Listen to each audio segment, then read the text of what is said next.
retro YouTube gaming channel. And first off, we're going to do is introductions. We're going to go right down the line. Everybody's going to introduce themselves, tell a little bit about the channel, and a little bit about themselves. Thomas?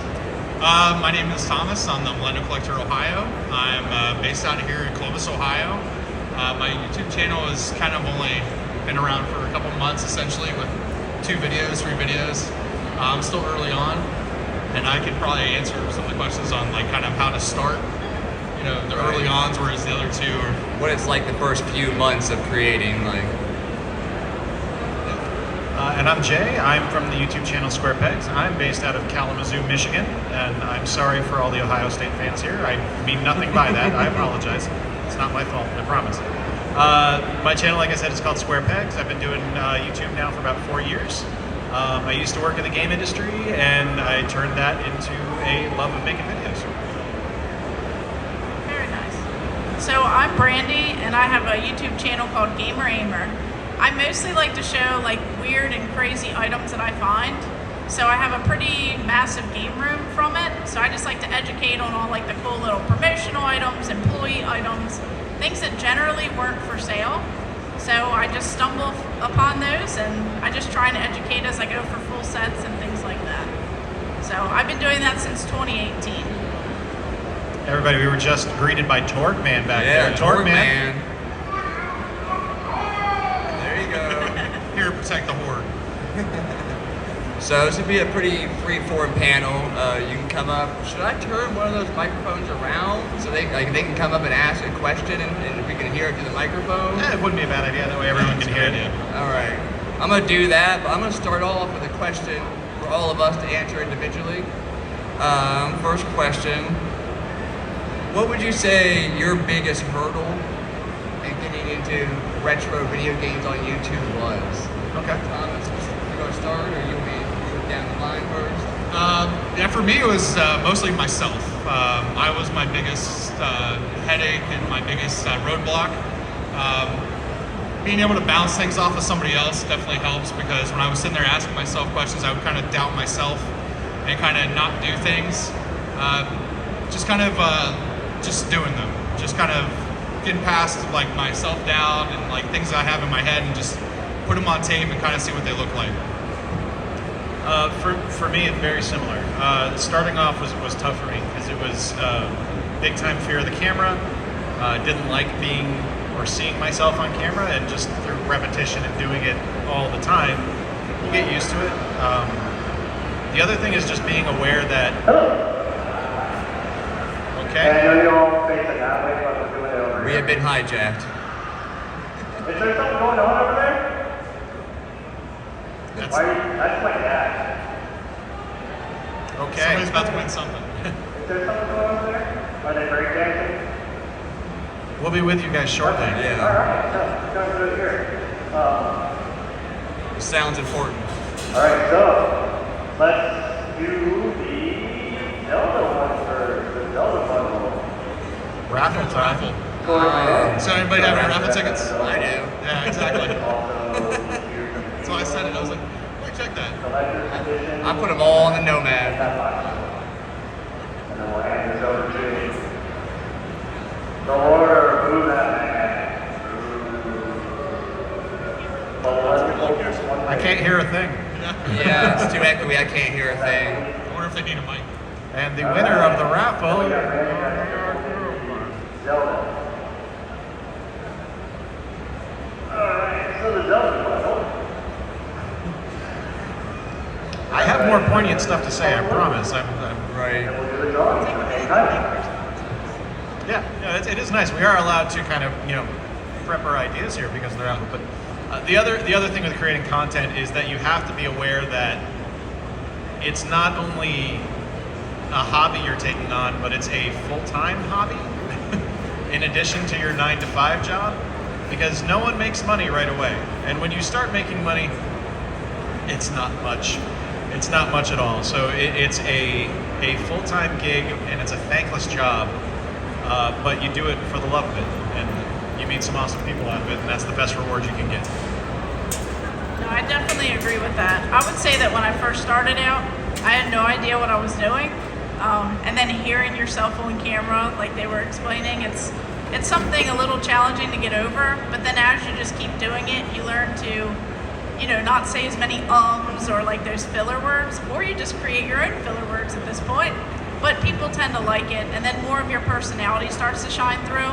So you just have to stay at it, and you have to, keep doing it because you enjoy it. Like, it's not a job. You can't think of it as that way, making money. You have to have the passion behind it. Yeah. So I would say that a lot of people kind of struggle with that at first.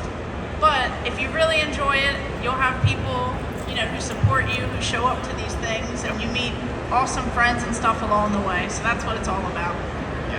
It's pretty funny. A lot of us share the same kind of fear. Like, I have my answer down for opening up myself on camera, because when I'm right there in person with somebody, I'm an okay talker. I'm not real bad. I don't stutter too much. But when I'm right there in front of the camera, it's so hard to have a one-way conversation, even when it's something you're very passionate about. So I thought that was pretty funny that all of our answers kind of shared a little similarity with that. The amount of outtakes I have for every video. Right. Like I pride myself on my channel being family friendly. The outtakes are not, by any stretch of the imagination. So many times I'm sitting there like, okay, take 100. Like.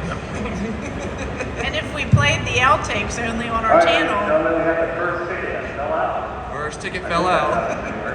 yeah, if we played all those outtakes, 73314. No, not me. 3314. 73314. 73314. Come on, baby. I'm hoping for that nomad. Daddy needs a new nomad. 73314. We have a winner. 73314. 73314. 73144. 7. You got it?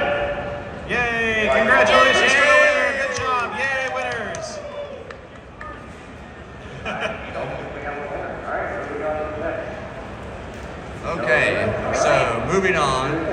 If anybody wants to come up and ask a question, that'll be this microphone right here.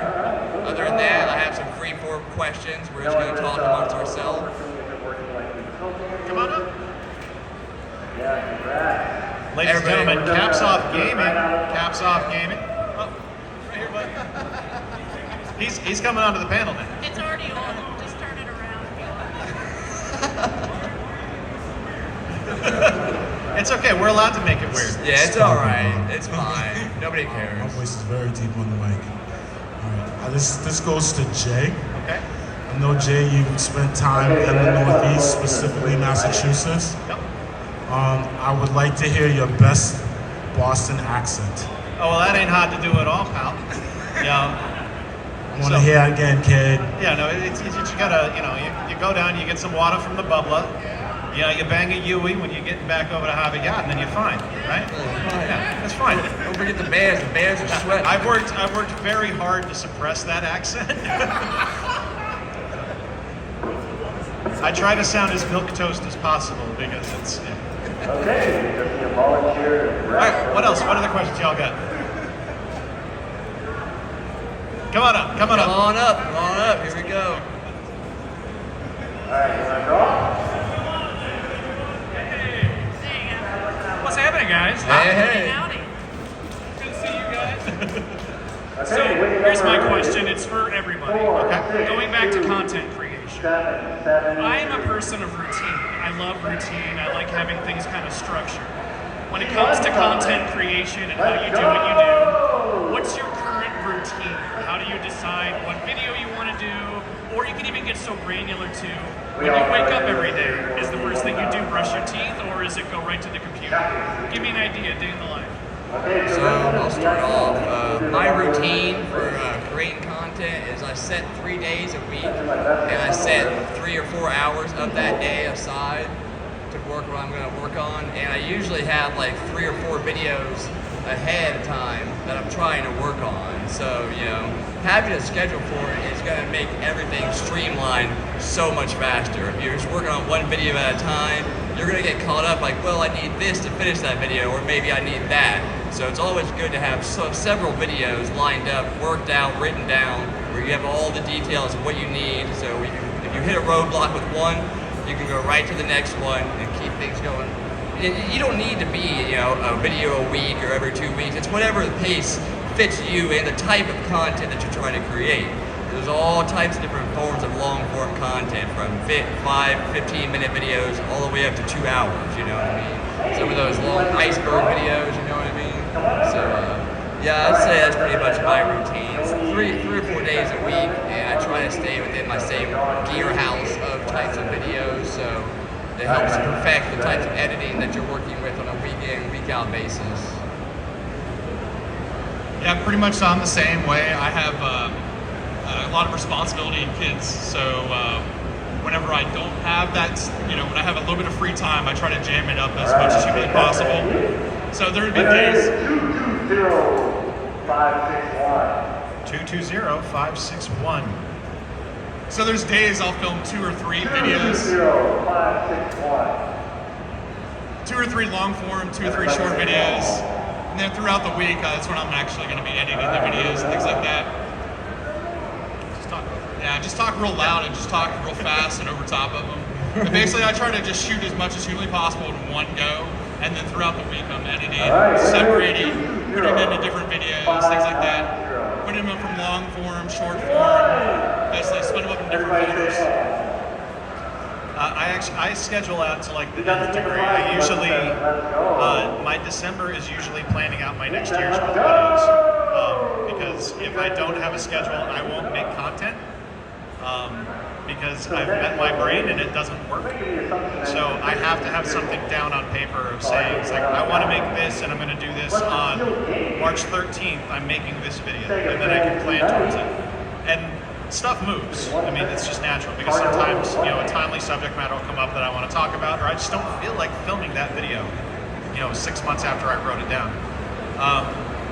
But because my brain is a little weird and it doesn't work all that well, I actually started doing shorts over the last month, which I had never really done before. And I actually thank Brandy for that, because Brandy does amazing shorts work. And watching her do her work, I was like, oh, I can do that. I can make some stuff like that. And I've had a lot more flops than I have had successes, but it's nice to have something where I can go, oh, that's interesting. Let me talk about that for 10 seconds, and then be done. It's a really good way to kind of like release that creative pressure valve and be able to move on to the next thing. Thank you for that, Randy. I appreciate it. So I practically live in my game room, and I never leave. No, I'm kidding. What I do is I plan out videos as well. So I'll have like a whole calendar for the upcoming months, and I'll start posting like what pictures I'm going to post those days. I do things ahead of time just to try and have, everything scheduled. And then I make daily content with shorts, and I do 3 times a week long form. Sometimes I throw in an extra video, but I try to have things planned out. Like before I come here, I already have an idea of what I'm filming, so that when I walk in the door, I know exactly what my goal is before I leave. And then every now and then, like something crazy will happen. I'll find a random pickup, I'll find the craziest item, and then that'll just kind of like go ahead of some of these other pre-planned things. Yeah, it's always great to have a plan. Yeah. Especially when you're walking into a convention, because you'll get home and start, trying to cycle through all this footage, and you're like, I don't know what half of this is. So it's nice to have a plan when you're coming to something big like this too. If anybody else has a questions, please come on up and ask. Come on up, Rob. Come on, Rob. Retro Rob, ladies and gentlemen, on Facebook. One of the most welcoming and fantastic communities on the platform.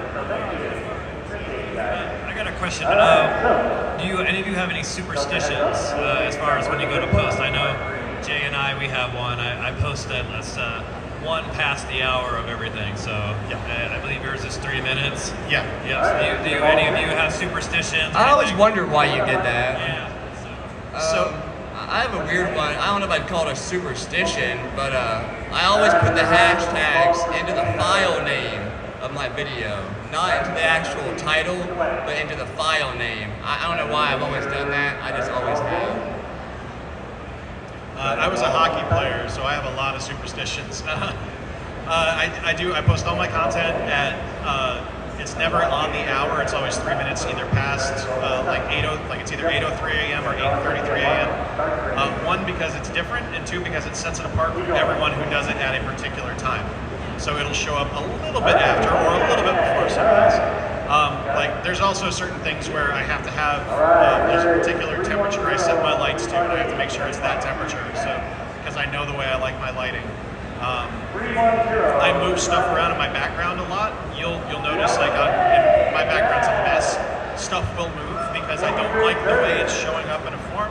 But then it just can't be moved. It's got to be posed and it's got to look right. So it goes from I need to move this random G.I. Joe figure to I need to repose all of the G.I. Joe figures.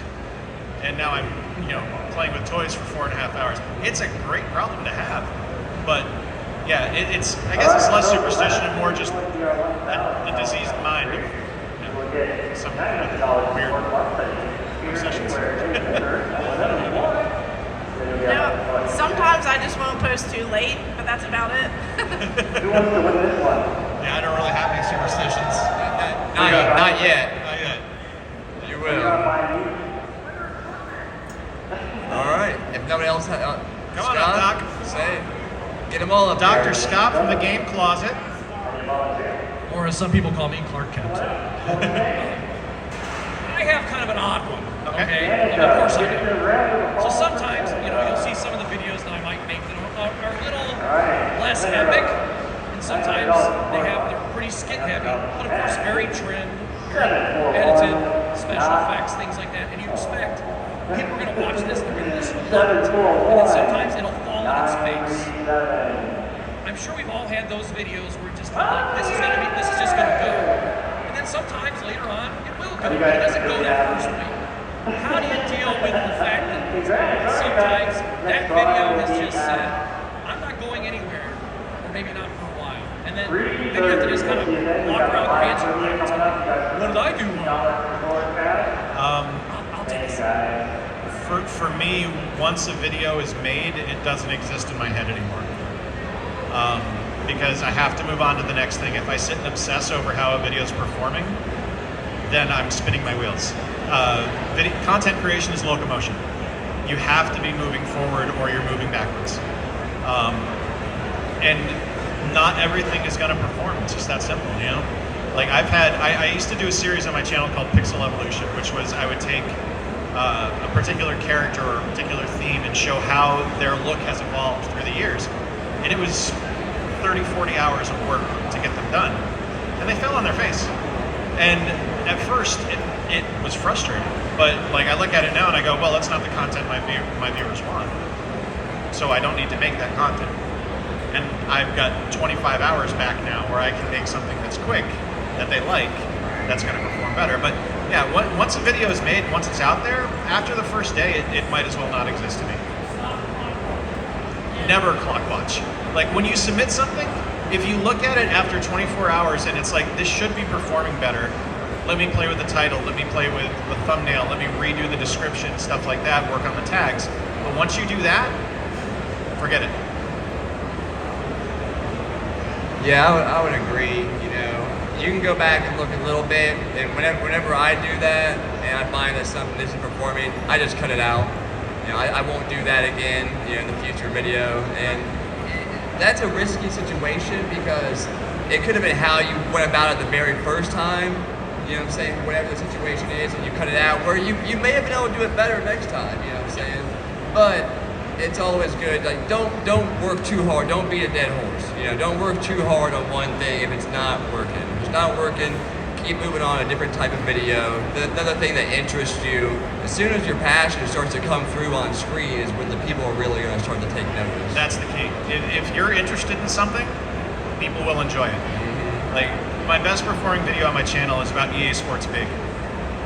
It's a small niche of a niche, but I was excited about it, and people reacted to it. And that's the important thing. Like, I can go and I can talk about Fortnite. I don't care about Fortnite, and that's going to shine through. Right. Blazingly obvious that I do not care about the subject matter. But I can also go make a video about Popeye on the NES, which is one of my favorite games ever, and someone's going to see that and you go, you know what? this guy really likes Popeye, Right. and they're going to be more engaged. That game looks fun to me now, you know? I've found sometimes that the videos I think are gonna do well, don't. And then the videos I'm like, this is a fun video, but it probably won't do very well. And then it does well, you know? Yep. I'm always surprised. All right, if anybody has another question, just come on up and ask. If not, I'm gonna move on and ask an individual question for the panelists. What single piece, like one piece of advice, would you give to somebody who's never started before but is thinking about it now? If you're gonna, go to conventions. Like if you're somewhere near where there's conventions, things like that, this is the best place to just get as much really content as possible. There's no reason why you can't get 2, 3, 4 videos from just like one convention trip. There's so much different types of stuff.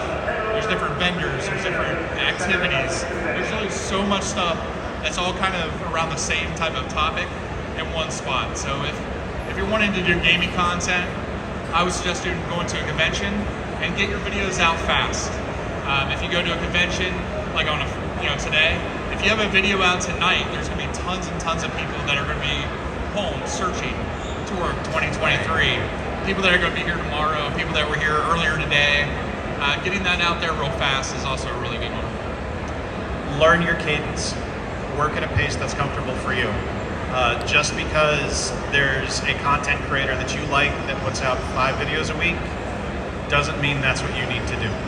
That's their pace, that's their cadence, that's what they're able to do. Find out what works for you and work into that box. If you get to the point where you can start working outside of that and making more, great, but don't push yourself. Work with what's comfortable for you. Yeah, I definitely agree. I'd say be consistent, but make sure you're doing things that you enjoy. Because you can't just come into this thinking that it's going to be like this big money maker, this full-time job.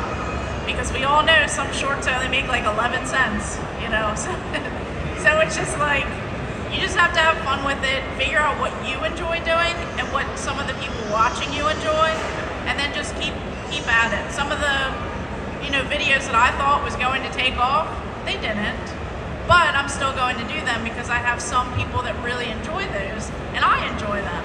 So you can't always base it based off of different things, and just put yourself out there and just try and forget what people may or may not say. Because even if they're negatively commenting, it's still something that they're watching, and you just have to, just keep going and keep pushing through it, and then one day it may all work out. So you just have to be very hopeful and just keep being consistent with it all. The other thing I would say, as a content creator, especially if you're starting out, it is very easy to focus on your subscriber count. Because that's the metric you can brag about, right? Because everyone can say, it's like, oh, he has 10,000 subscribers. Oh, she has 50,000 subscribers. Subscribers don't matter. Your views matter. Your watch time matters. If you're making content that is engaging, that people will want to engage with and stick with, you're going to grow exponentially bigger than just saying, I have 10,000 subscribers. Who cares? Do they watch? If you have 10,000 subscribers and you get 50 views a video, then you're forgetful, or you're forgettable. Who cares? If you have 1,000 subscribers and you're getting 15,000 views a video, that's an important content creator. So I got 2 more questions. If anybody wants to come up and ask a question right now, feel free. Otherwise, I'm gonna move on. So these last 2, one's pretty lighthearted and one's pretty heavy-hitting question. Okay. We're gonna start off with the lighthearted one. What would you say individually your favorite part of your retro gaming YouTube channel is?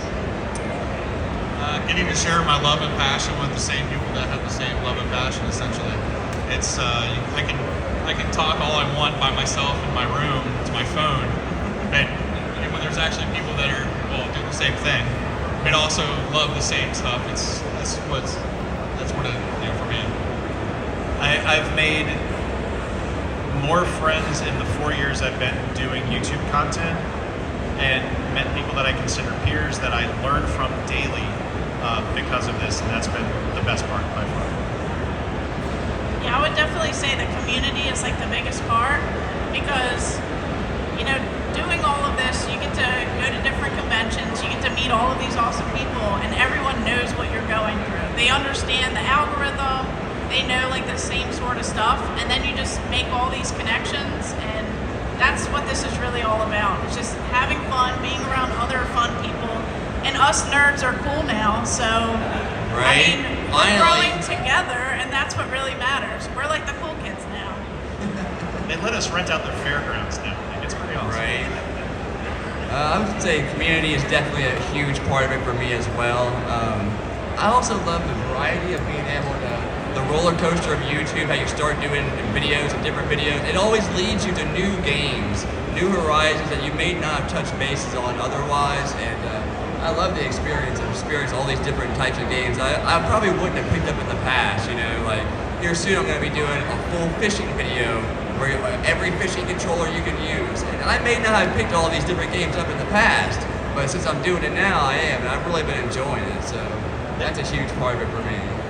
You can always tell when someone, like if you subscribe to somebody, you can tell when they find their voice because there's one video that they are super excited about the most inconsequential game you've ever heard of, but you can't help but want to play it after their video because you're like, yes, I need to play Stealth on the NES. You don't, it's awful, but they are so excited about it that you're like, yeah, I need that game. Right. And that's what helps to drive the audience too. Like, man, look how happy and excited he is for this. He seems cool and this game seems cool. Okay. If nobody else has any other questions, we're gonna move right on to the heavy hitter. Okay. And this is coming from somebody who has less than 1,000 subscribers on YouTube right now. Would you say our niche on YouTube is oversaturated with creators? Hidden gems. Hidden gems. As someone who is guilty of making Hidden Gems videos, I'm joking. Thomas, we'll have words after the panel. We'll have words.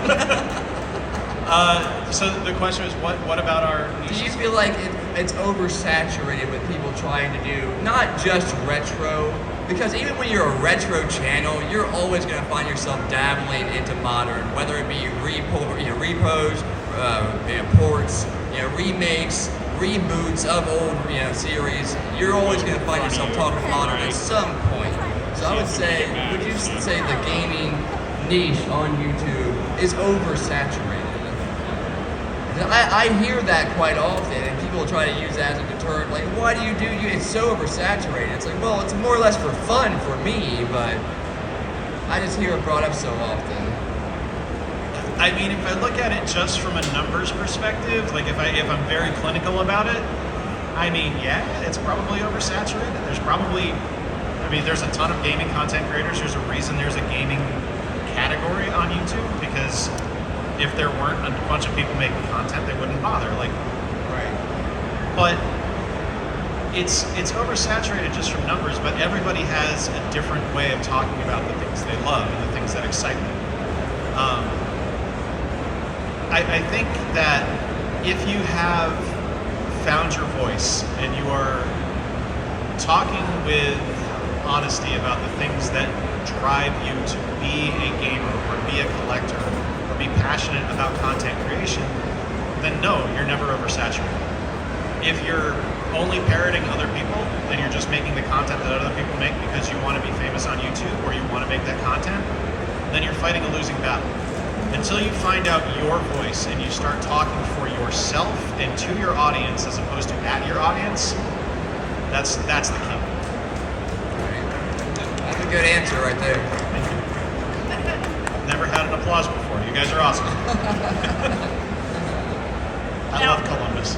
I would not say that it's oversaturated, just because there's so many people, and you can look around this entire convention, and there's people who have no idea who some of these YouTubers are, and then even within the community, we're constantly learning about new and other people, and I think it's great because everyone has their own voice, and they have something that they want to accomplish by doing this. So I think it's great to see everyone's perspective.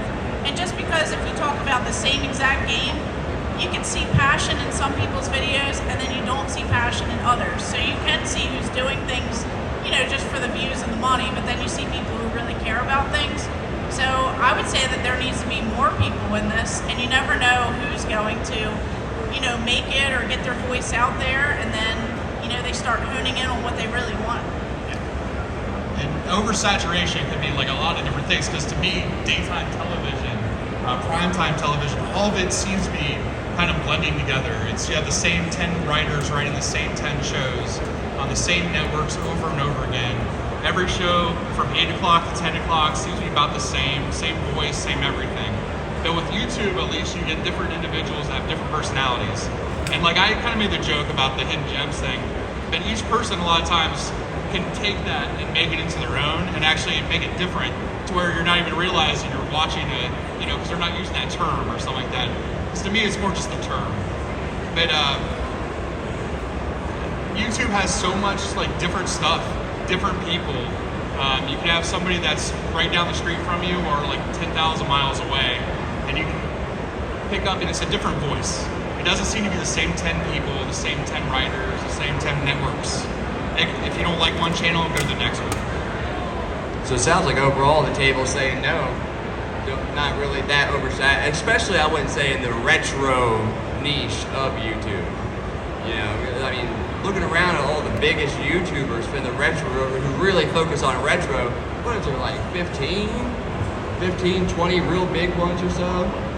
It's a pretty tight-knit community, really, but I just hear that thrown around so often, so I figured it'd be fun to bring it up, you know what I mean? Another part about starting a YouTube channel, I would say don't be afraid to reach out. Once you get entered into the community and you're talking to all the different creators around and all the different viewers around, don't be afraid to reach out and ask the viewers what they might want to watch, or other creators what they think about your thumbnail or what they think about your title or any of that, because most of the people, they're going to be there to help out. I shut the curtains and think it's going to sound good. Right. Absolutely, yeah, but definitely like we were saying, it's the community is key. You know, use the people around you, ask for ideas, bounce ideas off of people, get inspiration from other people.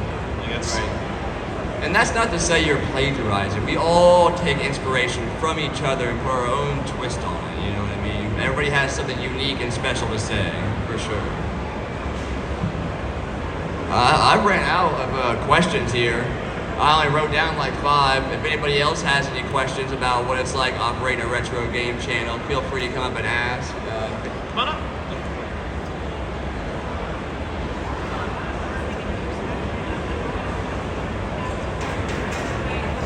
That one right there, that one. That one's the one. Yeah.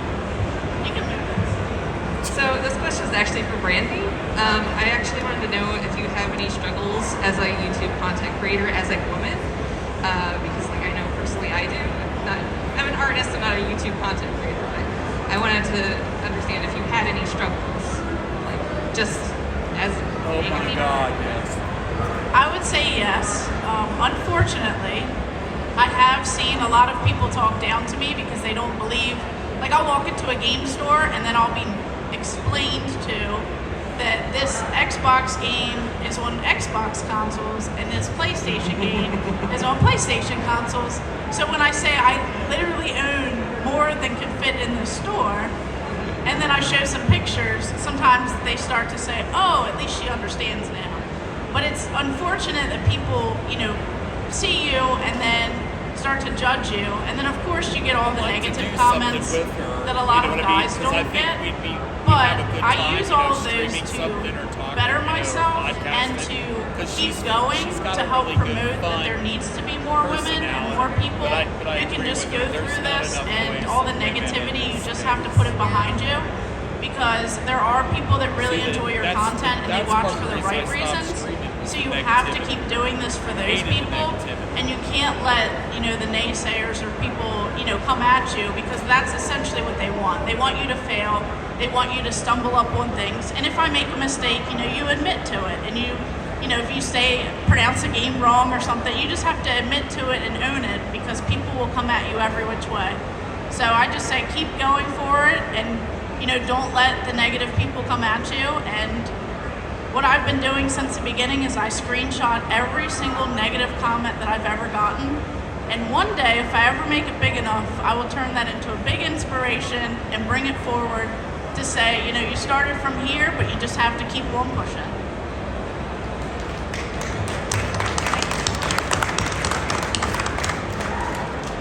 Yeah, come on up.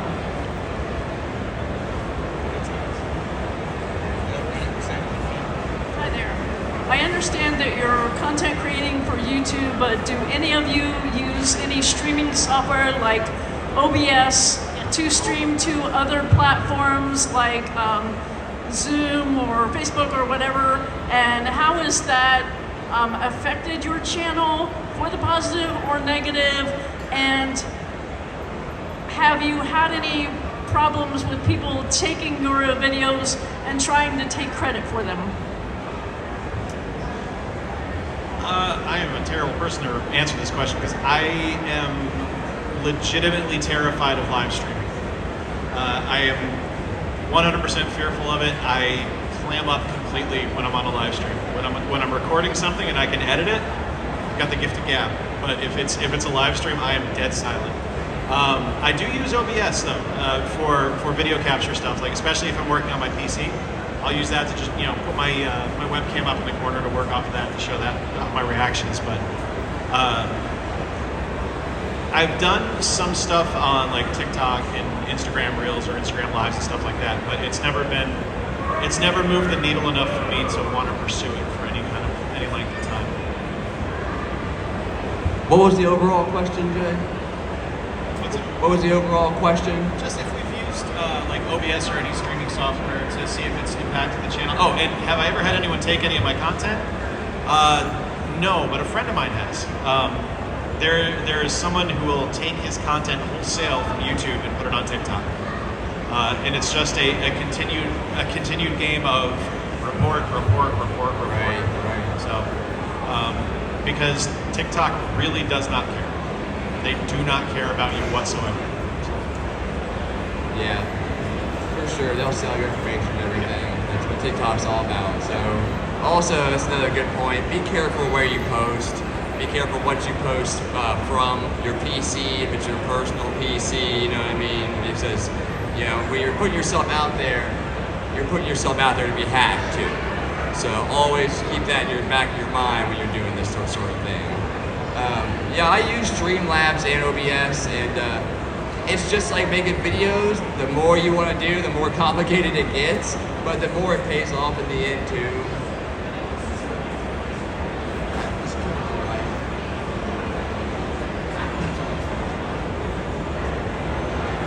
I don't have a retro gaming channel, but I'm a storyteller, so I have YouTube.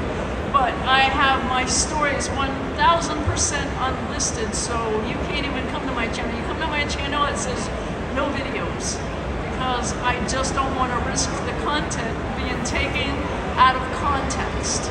Right.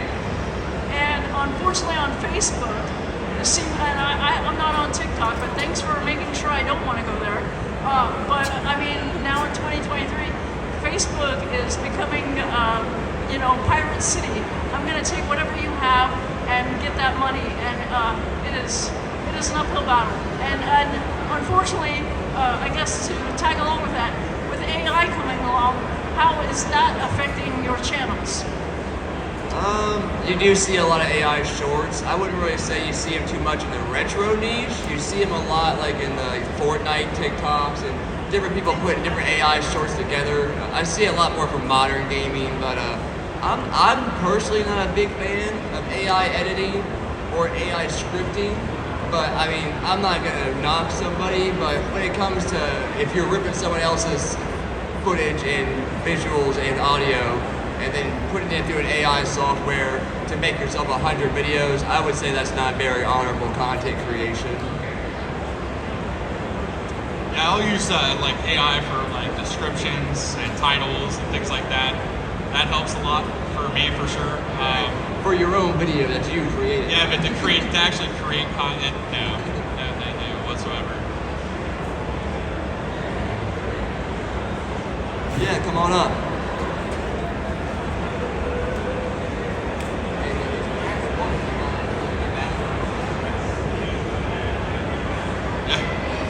So, what do you think is the best way for a new creator like myself? I've been going for 3 years. I find that new creators like myself in my niche, which is Xbox, I have a difficulty promoting my channel to just get to 1,000 subs. What do you guys recommend for promotion, especially if I don't want to do shorts and TikTok? Shorts are great for promotion. Yeah. They really are. Yeah. But how do you do it without them on TikTok? Just You can put them on Facebook, Reels, or you can put them on See, YouTube. I've never dabbled with Facebook because I've been told steered away from it. Right. Maybe you guys can speak on that a little bit. I mean, my main one outside of YouTube would be Facebook. Like, I would suggest maybe creating a page just for your channel, you know, promoting it within your inner circles, and then the slow trickle effect growth usually starts from there. But shorts are great for bringing in subscribers. I've noticed that. I don't know the rhyme or reason behind that, but I have definitely noticed that. You know, so if you could use them to segue to your full-length content.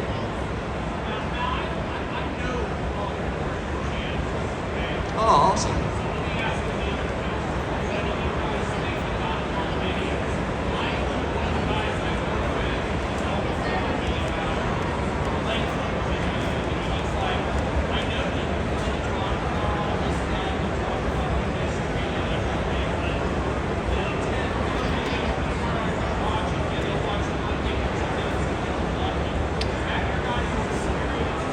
My retention would say otherwise. I usually get about 8 minutes of video of retention. Long form is fascinating to me. I watch 45 to an hour minute videos on YouTube every day. Same. It just has to be an interesting. Yeah. You'd be surprised. That's You'd be most viewers. surprised. Like, if shorts content is easily digestible, and it's great to get eyes on your channel. But if you use your short content to drive focus to a long form video, because YouTube actually has a way now where you can actually link to a long form video from a short. And it'll just put it right in the description right there, and you can click on it right on that screen. It'll take you to the related video. I think that's a really great way to promote your channel. Also, like they were saying, make a Facebook page for your channel and promote your videos that way. Use Twitter or X or Threads or Instagram. Yeah, Discord, like. It's Right. and you won't. Like it's work. It really is. Like I was saying at the start, I don't know if you heard it at the start, but content creation is a full-time job. Yeah. Hey, everybody say a big round of applause for Thomas, the Millennial Collector. He's got to get back to his table. Thanks, Thomas. That's that hard work and dedication we're talking about. There we go. Right back to work. Go see his booth. He's got great content for sale. It's awesome. He does.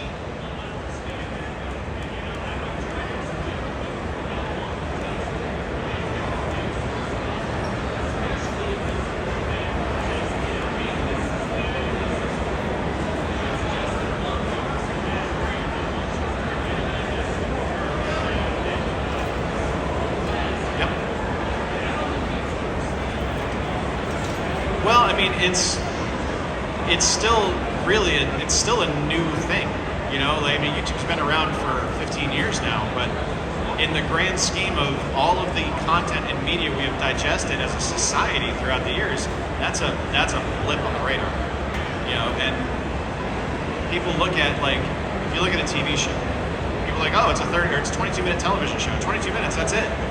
Yeah, but there was, 87 hours of filming going into that and 150 hours of editing. And, yeah. Yep. I think we had one more question.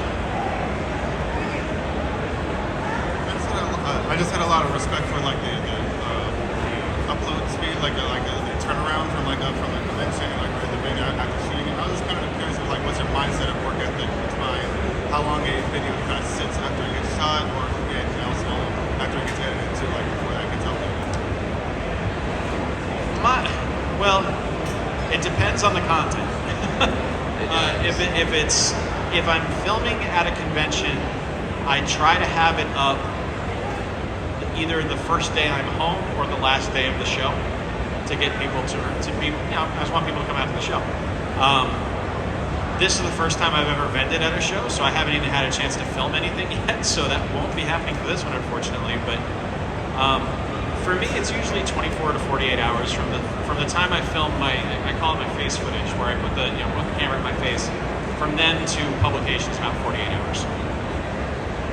Yeah, I do like the same thing. So for a convention, I'll try and get this stuff out in the next week, and then all that stuff will just be pushed a little because those aren't like time sensitive.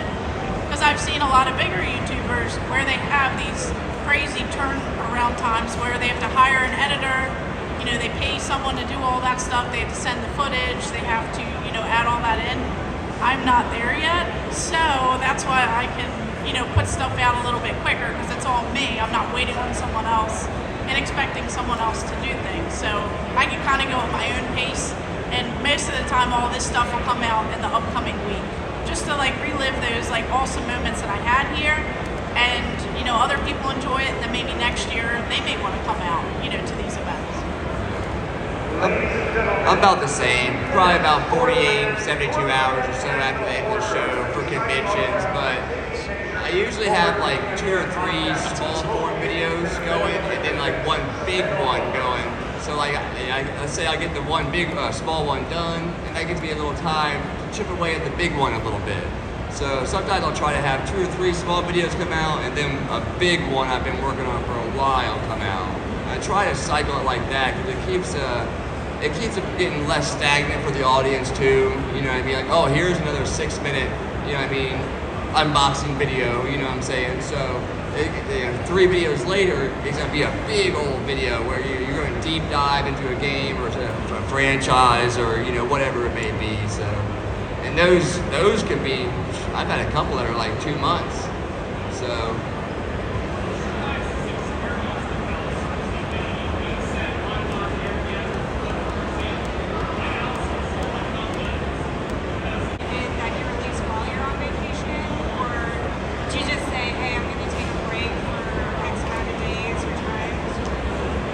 I'm never afraid to say, hey, no content this week. I make an honest effort to have stuff up for if I'm going away, but if I can't get there, I'm not getting paid enough to worry about it. Like right. It's, I am going on vacation with my wife and my son. Content creation complete. Videos don't matter. They really don't in the grand scheme of things. Like it's a hobby. It's not a profession. Right. So. Good question. So I am guilty of that, actually. So I have an idea of like pictures and stuff ahead of time, but when I'm on vacation, I go, sorry everyone at the beach, I gotta go post something, and I'm that terrible person. So I guess it really just depends. But I already have the pictures and the videos already filmed and stuff. I just like to, you know, upload in person at a particular time. Oh.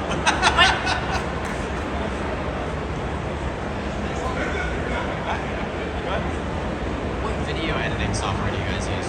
I use DaVinci Resolve. There's a free editing software version of it. It's fantastic. It's absolutely wonderful program. I've also started using CapCut for short form stuff because it has neat transitions and I like flashy things. I'm a magpie. I mean, I'm guilty of it. So I use Cyberlink Power Director. It's a real lightweight editing software if you have your PC's not real high end. I use, for short form, I use CapCut. For my images, I use Canva. And I film a lot on my phone, so I use iMovie. I know I need to like get a little bit better with some of the editing, so in the future I would love to explore like other options. I just need a little bit more equipment, you know, because it's hard when you're working with Windows and you're filming on an iPhone and then the footage doesn't transfer right and it's like darker looking and the audio doesn't line up. So then I just resort to my phone, but it would be very helpful if I got like a Mac or something, and then I could easily, you know, use better software. There's to that note, there's a quote from an author named Louis L'Amour who said the water doesn't flow if the faucet isn't turned on. It doesn't matter what you're editing with, as long as you're editing. As long as you're making the content, that's all that matters. Right. If you have a passion to make something, make it. Get your voice out there, share what you need to share. And there's so many YouTube tutorials on all these different editing softwares out there too. So I really feel like anybody can learn how to edit. They just go through and read the different tutorials, you know, watch the tutorials on YouTube. I'm sure DaVinci Resolve has a ton of them on there, right? I'm sure. I hear of a lot of people use the DaVinci Resolve.